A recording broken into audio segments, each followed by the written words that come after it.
Tonight, Donald Trump flexes his muscle with the help of a little blue bird. How powerful can the president-elect's tweets be? XAiO explains. And Republicans have officially started their onslaught on Obamacare, but desperate Democrats are grasping at straws, trying to save it with a cheesy new catchphrase.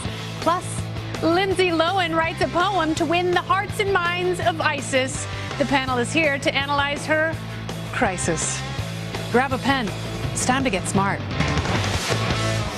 Oh, blue-eyed House nymph Paul Ryan welcomed representatives into a new session yesterday and was promptly spanked with his own gavel by President-elect Donald J. Trump after House Republicans tried to tinker with ethics rules. Speaker Ryan de-splintered his backside, and his fellow House partiers reversed course, abandoning their proposed gutting after the president-elect tweeted, "With all that Congress has to work on, do they really have to make weakening the independent ethics watchdog, as unfair as it is, maybe their #1 act and priority? Focus on tax reform, health care, and so many other things of far greater importance.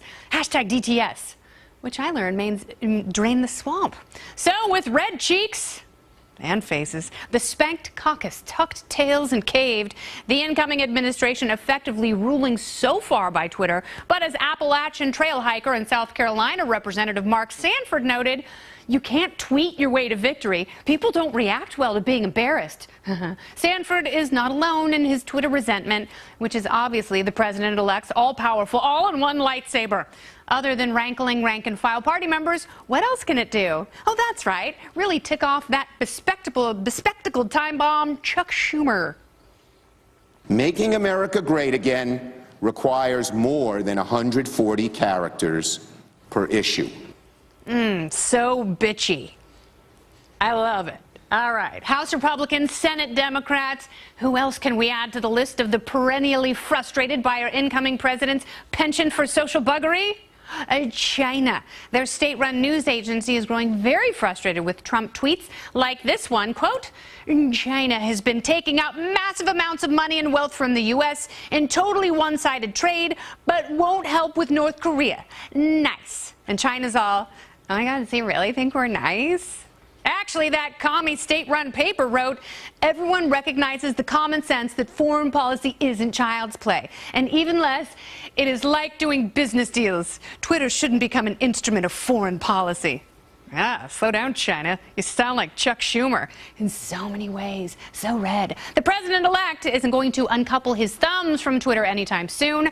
But here's a great idea. Why don't you take all the fuss budgets who want to mediate his social media and toss them into a sack to fight like a bunch of rabid weasels? That way, they'll all be so distracted, bloody, and exhausted, they won't be able to waste our time and money. Your money, baby. Get in my bank. I'm Kennedy.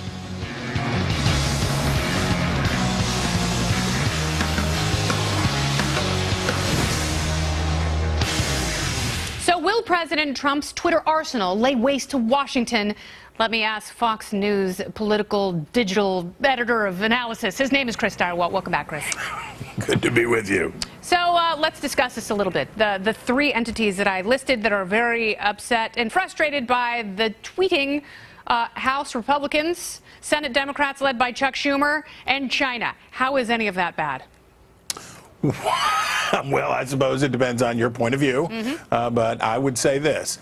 They're not really upset about tweeting. They're really upset about what Donald Trump said.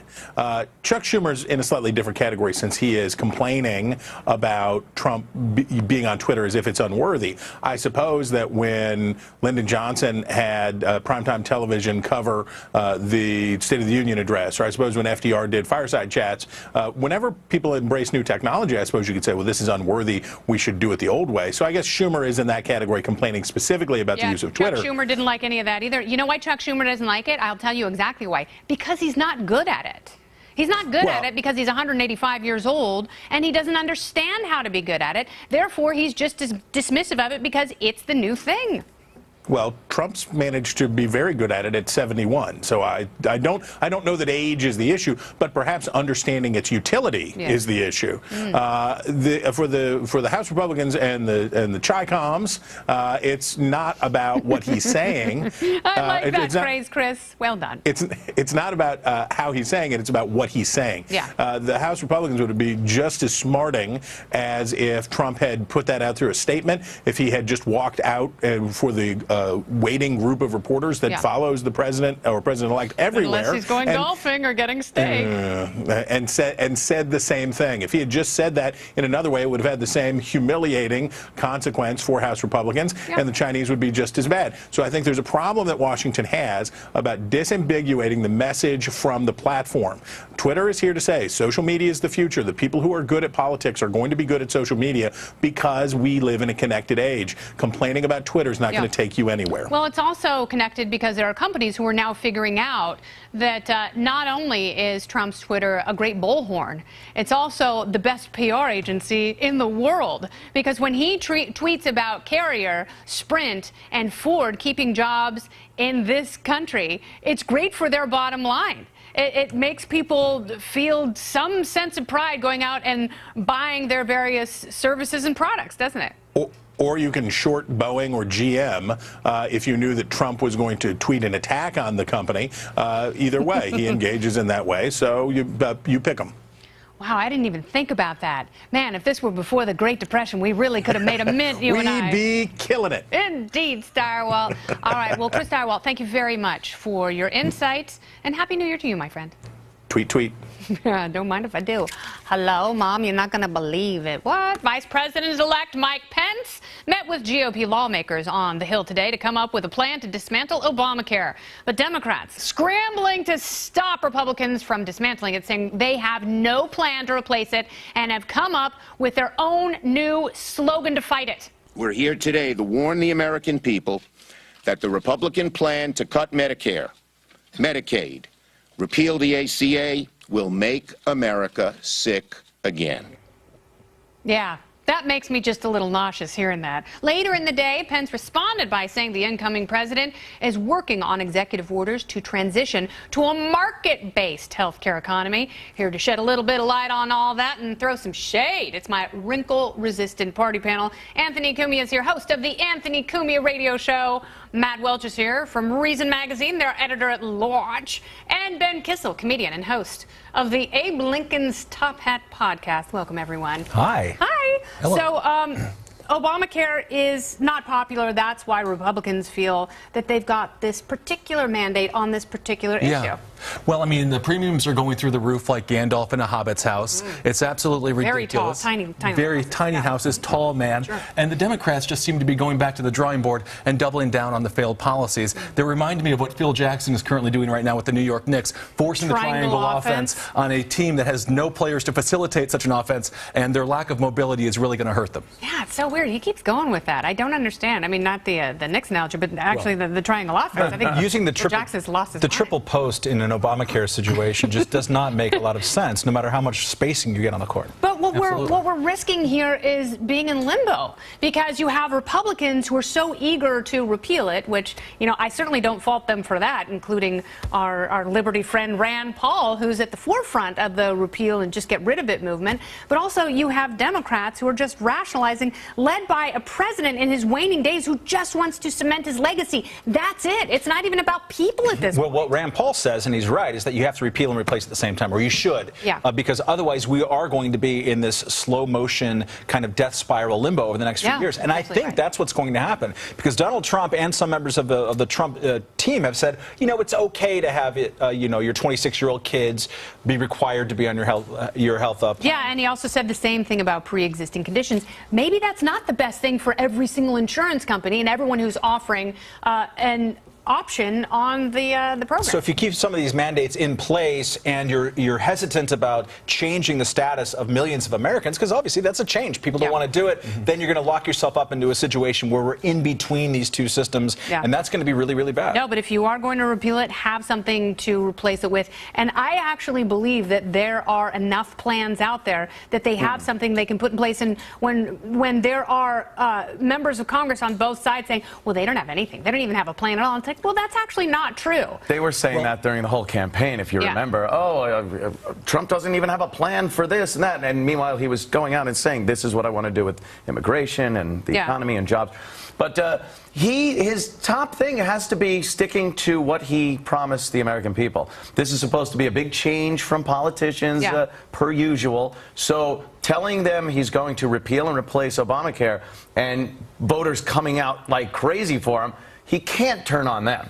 Forget about what the Democrats say. They're going to hate him no matter what he does. So stick to what he promised and go with it. I have faith. But he hasn't been consistent. He wasn't consistent during the campaign on what he was going to do. That's kind of the problem with it. There was but see, I don't think it's as much about him as it is people. And in this instance, I'd say trust the doctors, trust Tom Price and Rand Paul. You know, Tom Price is going to be key here because he's been the architect, the intellectual architect on the Republican side about replacing it with actual things. Absolutely right. No, he's been the best analyst for taking apart and putting Obamacare back together or having a completely separate plan. He knows it intimately. He's going to most likely be confirmed to run HHS. And I think the irony is it was in 2008 that the Democrats didn't actually have a proper plan, and that's why Obamacare came to fruition because they controlled the entire, House. And they shoehorned that thing through as well. Exactly. And we'll know what it is when we read about it, when we pass it, and then we'll know. That was Nancy Pelosi. Oh, that was Nancy Pelosi? That was She's side-lisping now. In my mind, Nancy's always been a side lister. Speaking of which, former presidents and their spouses, they always get choice seating at presidential inaugurations. It's a wonderful tradition. And that means none other than, you guessed it, Hillary Clinton's going to come down from her woodshed. She'll be sneering from the front row. So should Donald Trump wear thermal long johns in preparation for Hillary's icy glare or Kevlar? So, Anthony Cumia, I wonder which Hillary we're going to get. Because, we've got the politician Hillary who's, made up and coiffed, and she has a smile on her face, and she laughs and jerks her head back when people talk about. I like the woodsman Hillary. I do too. I have to say. Just, I haven't done anything with my hair. I'm out here in the woods. Makeup is paternalistic and yucky. Yeah. I would run the Clintons through like 3 levels of security, though. Like it's their last real gasp at maybe rushing the stage. Something like you used to see when some guy was be at a concert and think he could mosh on stage with the guys and then have to be removed. Yeah, that's absolutely which would be great to see. But yeah, I would run them through a few levels of security. It's that one last chance that they have. No, she's Hillary Clinton is the gal at the Bret Michaels show now who's trying to get on stage. Still taking off her top, and Bret Michaels is like, please keep it on. The sweater that she always wears in the movies, the same kind of purple one. Oh, I know the one well. This might be the first inauguration that's going to require the Hells Angels to come out of retirement like they did when protecting the Rolling Stones. But you know what's so funny to me is that the Clintons, they're still so hungry for the public spotlight that regardless of the shame after losing in one of the most controversial elections in quite a while, regardless of that, they're still so desperate for the spotlight that she'll just put herself out there no matter what. She's going to, when she hears that song, she is going to go into a place of such deep denial. She's going to be like, I'm still the president. Here's Lincoln's Bible. Woo! She should have what's her face from Saturday Night Live stand in for her, and then just sneak off to the Million Mile March. Kate McKinnon. Yes. Yeah, absolutely right. But this is going to be with Obama's mom jeans just pulled way up to her boobies. This is going to be the most watched inauguration in my lifetime, without a doubt. And Trump is going to again have huge numbers, and it's going to be a big victory for him. Certainly. Doesn't it seem like she would, like watching somebody you love getting married, like it would be painful for you to sit there and watch that? Yeah. Like, why would she put herself through? She stood next to Bill Clinton during the late 90s, so she's had to go through a lot. And the early 80s. Woo. Regardless if it was Hillary or Trump, no matter who puts their hand on the Bible, it's going to burn a little bit. That's for sure. Oh, that's why I love the party panel. They're honest and alluring, and they're coming back a little bit later. You'll be astonished by Lindsay Lohan's contribution to stopping ISIS. I actually love it. I'm not even lying, although I am smiling quite big. But first, did Russia meddle in the 2016 election? Do we know that? Trump and intelligence agencies are squaring off over Moscow. Buck Sexton, here's that for us next.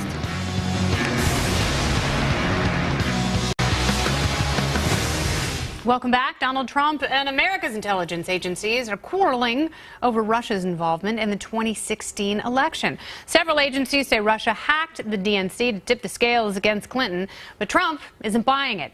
And now he's sniping at them on Twitter, saying the intelligence briefing on so-called Russian hacking was delayed until Friday. Perhaps more time needed to build a case. Very strange. So is Trump trying to sweep an ugly truth under the rug, or just locking horns with sore losers? Joining me now, it's Buck Sexton, host of The Buck Sexton Show on The Blaze. He's also a former CIA officer. He knows these things. All right, so last we talked about Russia. We talked a lot about disinformation. But what I want to know is, did Russia really hack our election, and what does that even mean? Right. Well, there's the Russia hacking the election story. Which is a blanket term. That's that right. People... Overly broad intentionally, yes, because it automatically has a lot of political implications. And then there's Russia has engaged in a continuous campaign, along with other foreign nations, by the way, of trying to suck up as much information, both from the government side as well as private sector, commercial and trade secrets, as they possibly can. And as part of that, did get access to, from what we know now, Podesta's emails, DNC gave emails. A hacker his password. Right, and apparently the password was password, which is the kind of thing that you just have to make fun of someone for, because and it's like, come on, man. Yeah, every time there's a public service announcement, don't use password as your password. People assume no one's that dumb. Apparently some people in high places, very in government few people too. are Podesta dumb. You know, if you're just running a business at home and nobody cares, but if you're running the DNC, maybe you should pay closer attention, or you're running the Hillary Clinton campaign.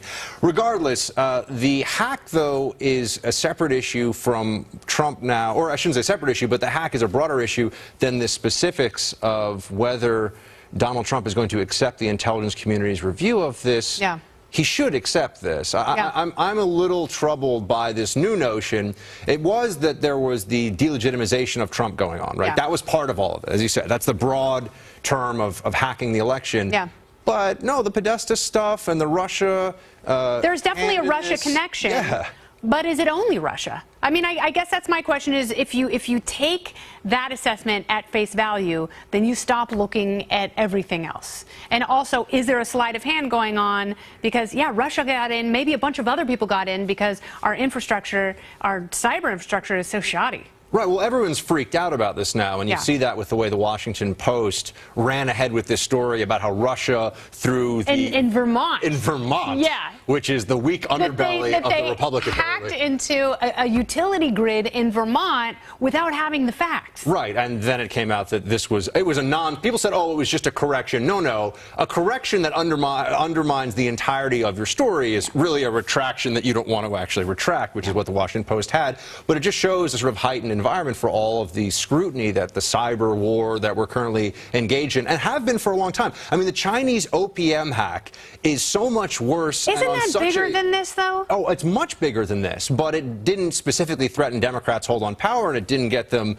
particularly energized or upset. I got a letter in the mail, be like, you know, the Chinese probably have all your stuff. They have all your stuff. Yeah, you were a federal employee whose information sort of fell within that time frame. So let me ask you this, and this is just a gut question for you. Do you think that the president would have ordered sanctions if the Russians had hacked the RNC and Hillary Clinton won the electoral vote and Donald Trump won the popular vote? Oh, absolutely not. I think if Hillary Clinton wins, we don't hear much about this at all. I don't think it's nearly as big of an issue in the media. All this sort of chest thumping about how this is a bipartisan national security concern. Well, it has been that for a long time, but it only all of a sudden gets a lot of attention when it has to do with the DNC emails being hacked. I don't think it changed the outcome of the election. We won't be able to prove it one way or the other.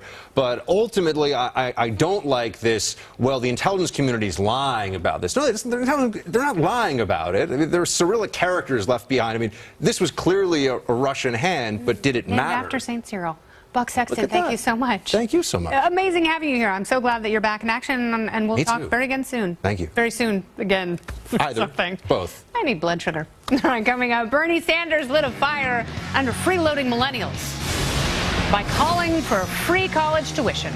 Now, New York's governor has jumped on the Bernie bandwagon by proposing a plan for his constituents. We'll explain why that idea doesn't work and will be very costly. That is next.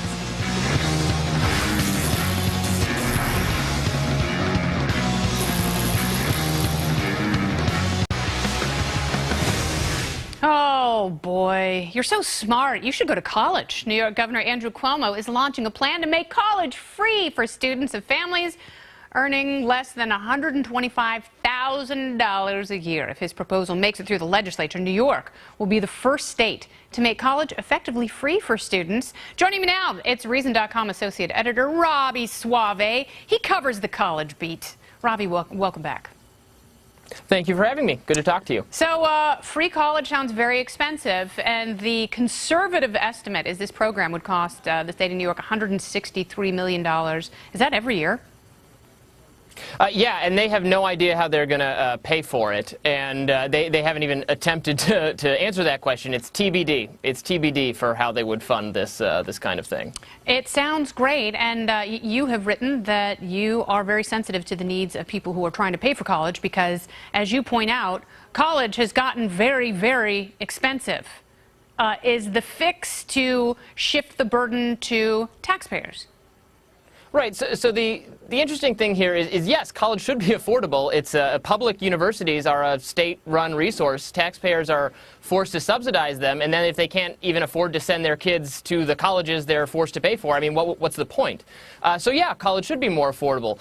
But I mean, this is totally the wrong way to go about it. It's really no smarter than the current plan, which is to subsidize loans and have the cost of what the tuition actually is distorted on the front end, so students have no idea what they're paying for, and then they can't pay it back years down the line. And people making $125K, I mean, are actually sort of well off. I know New York City real estate is pretty expensive, but the wealthy can afford to go to college. It's poor people who don't go to college and who aren't able to for lots of other reasons, including how screwed up the K-12 system is for them. Yeah. We have to fix those problems before we can concentrate on getting them into college in greater numbers. This is kind of just welfare for people who already go to college. Yeah, exactly. And it's a program that I think is unnecessary, and I think we need to continue to have the discussion, should everybody go to college? Because the natural assumption here is, yes, they should, that it is effectively a right. And the state should pay for that right, that you are owed an advanced education by the government in the state you're living.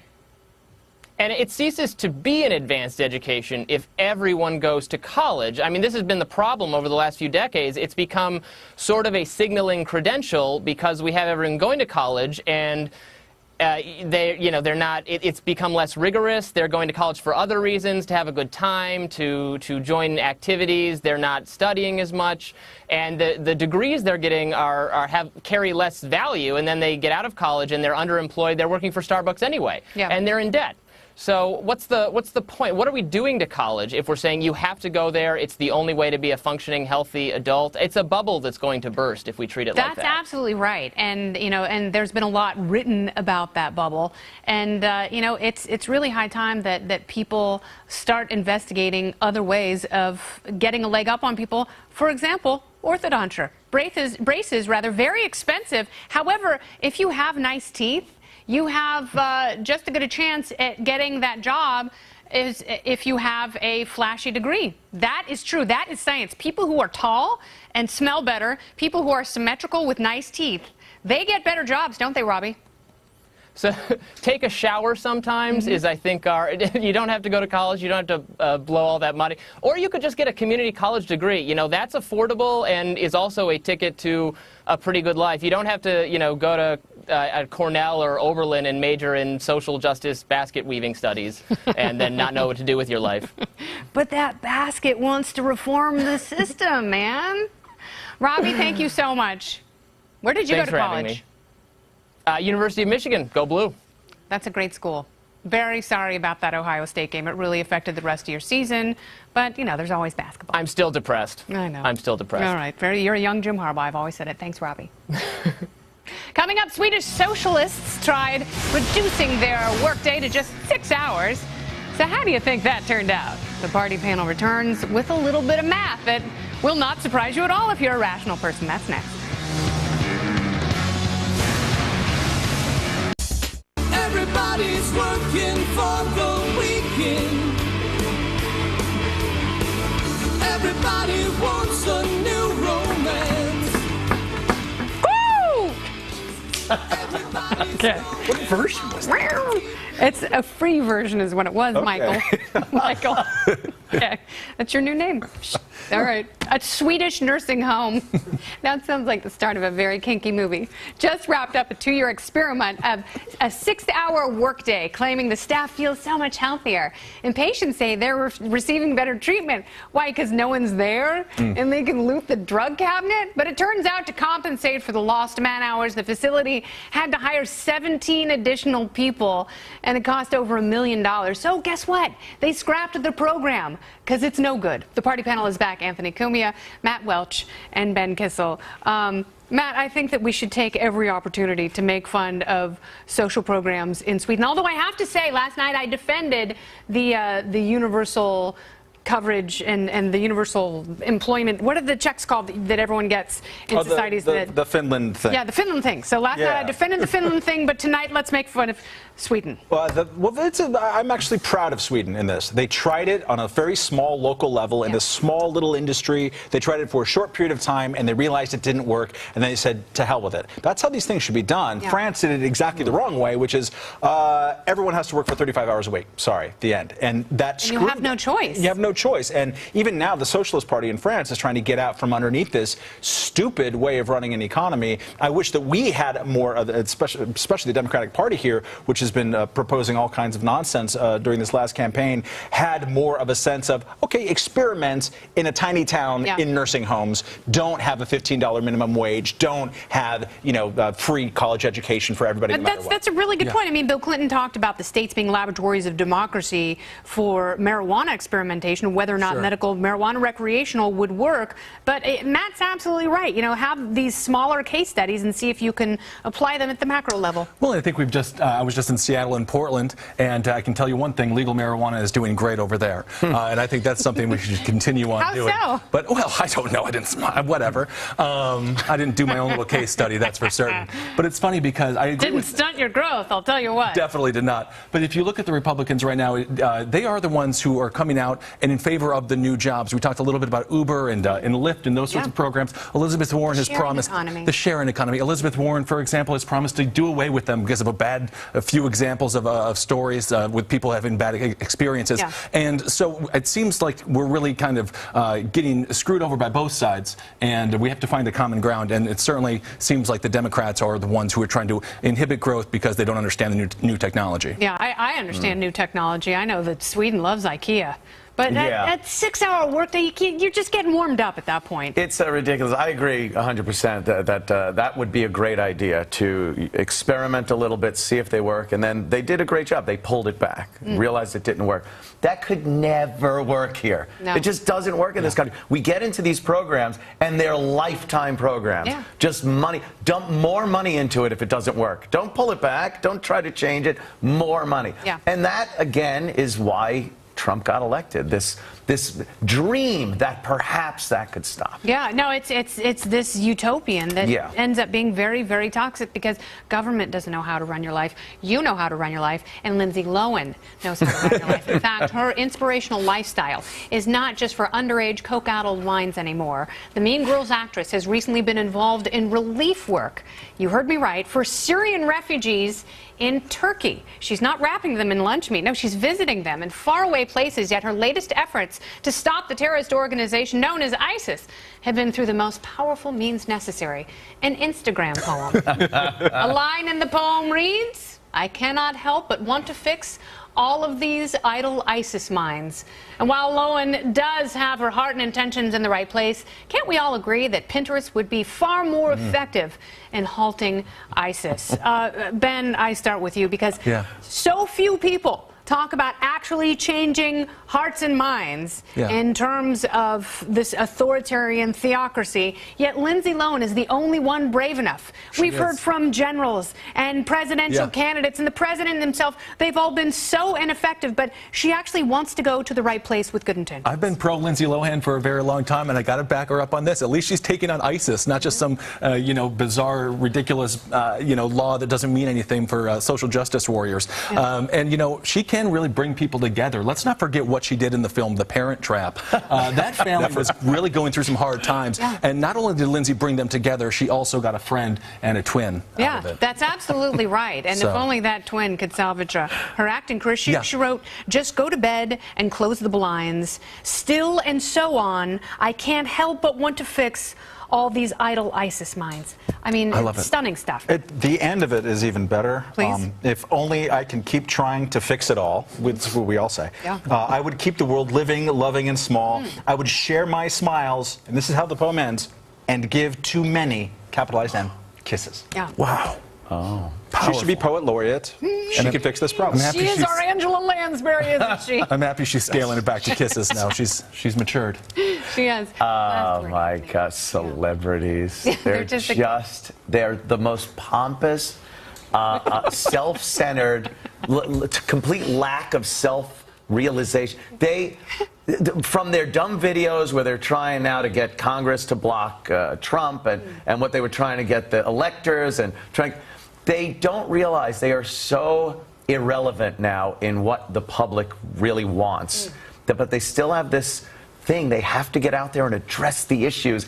And this is at a completely ridiculous level also. But A, at least she's not attacking Trump, which is unique for a celebrity. And B, what if it actually works? Exactly, and we have to give Lindsay a chance. Yes, we do. Oof. I'm having those T-shirts made. All right, thank you so much, Ben, Matt, and Anthony. Thanks. So lovely, so manly. Coming up, Silicon Valley is taking a big step forward in making death a thing of the past. Theoretical physicist Michio Kaku joins me to explain how you can live forever.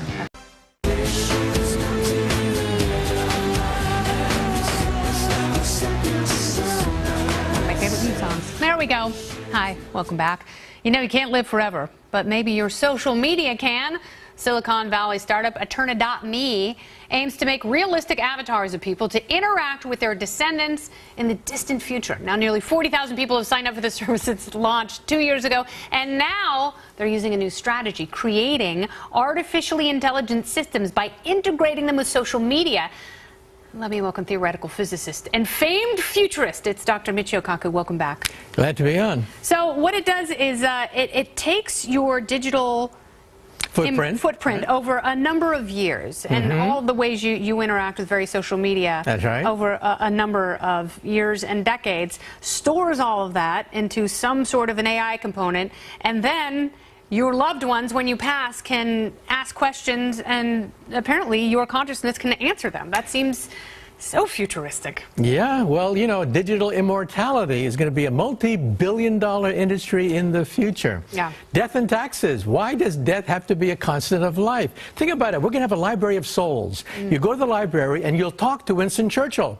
I'll talk to Albert Einstein. Is that who you'd like to talk to most? That's right. A holographic image of Einstein will come out with all his quirks, memories, personality, and you'll chat with him. Is there enough of him to create one of these? Unfortunately not, but maybe there's enough of you so that your grandkids will go to the library and have a great conversation with you 100 years from now. Now, it's interesting because you have talked about Connectome, which is it will sort of pick up where the human genome left off. What is that exactly? That's right. The next step beyond this, getting your digital footprint, is to map the entire human brain. $1 billion has already been allocated by the European Union and the United States government to map all the neurons of the brain containing all your memories, your personality quirks, your sensations, emotions, everything.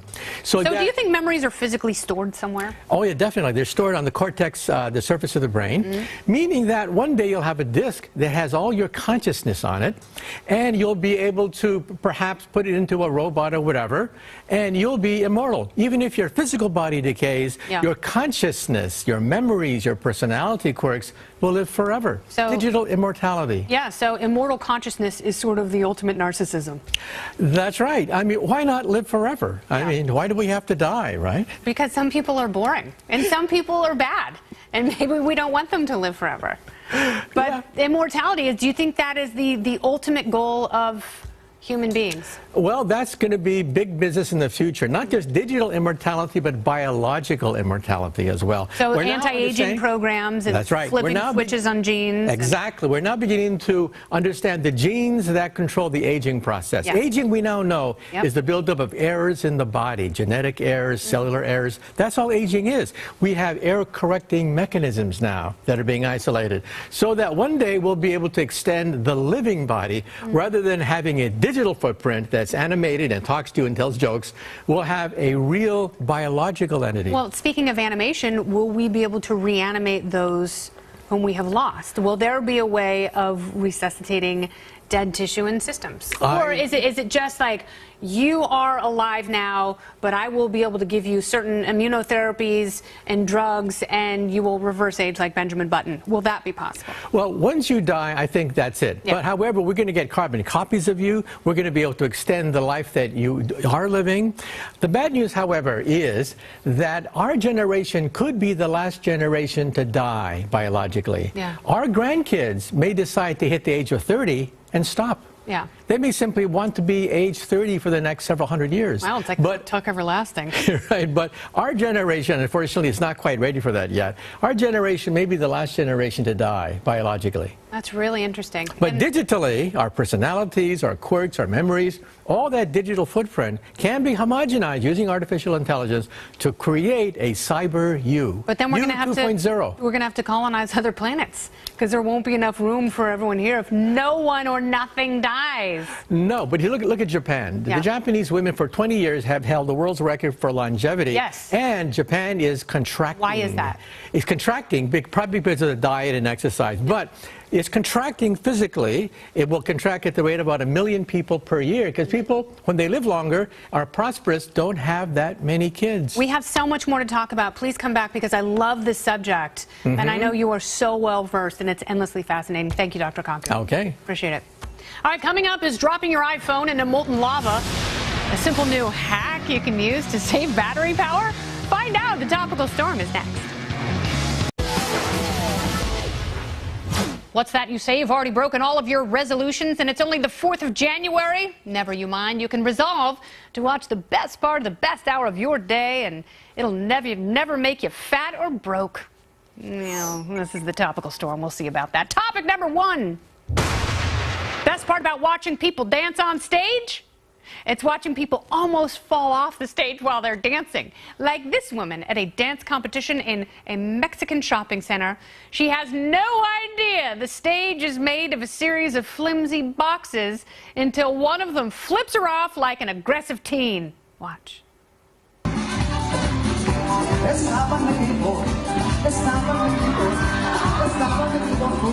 Oh my gosh, that man who saved her was not only fast, he's the strongest man I've ever seen. Let's watch again. And there she goes. There's over tea kettle. The tea is ready. The only time I've ever been so satisfied watching someone fall off stage was when Kelsey Grammer was giving a lecture. Trip through It's a Small World, pretending I was a UN interpreter. Good Lord.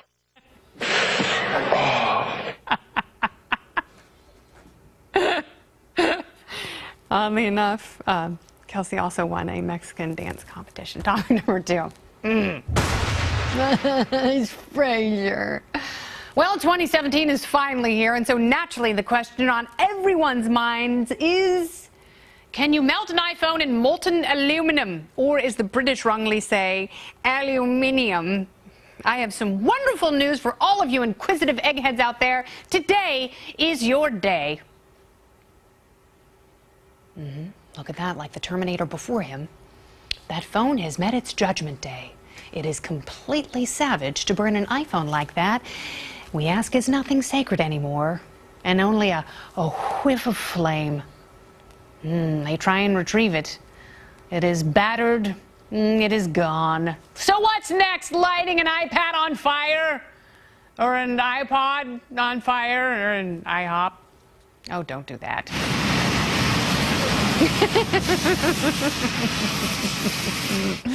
I told you Apple was in trouble. Once they start lighting IHOPs on fire, it's just no good. Then we really miss Steve Jobs. Now, just to be clear, no one in that IHOP was injured from the fire.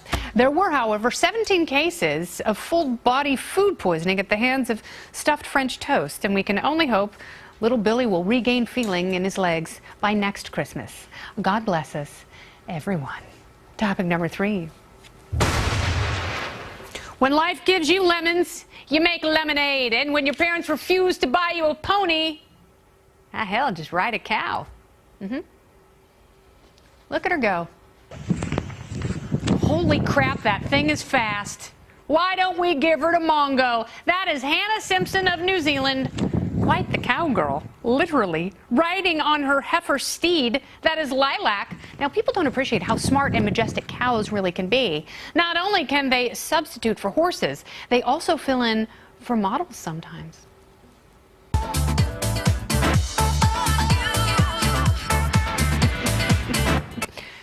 Topic number 4. The good people over at Fur Kids Animal and Rescue Shelter in Georgia finally understand how social media works because they put together an advertisement so cringeworthy, it's gone viral. Come on down to Fur Kids Furry Animal Emporium. We've got everything you could possibly want in a furry life companion. 2016 models are compatible with Windows. You're in the arms of an angel, far away from here. That video has deeply moved me. I know I sometimes make fun of cats on the program, but my New Year's resolution for 2017 is to spay and neuter all cats. Every single one, every cat on the planet, so they can never breed ever again. Topic number 5. If you're like most Americans, you want 2 things: more Star Wars and near-lethal doses of caffeine. So it's good that this instructional video came along. With a normal teapot and some junkyard scraps, you can build your own super cool steampunk R2-D2 teapot.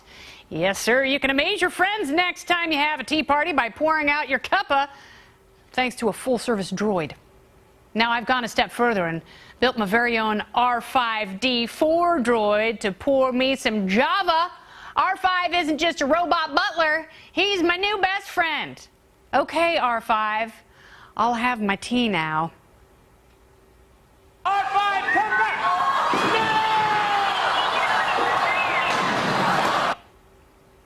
Damn it. Every time I build a robot buddy, it kills itself to avoid hanging out with me.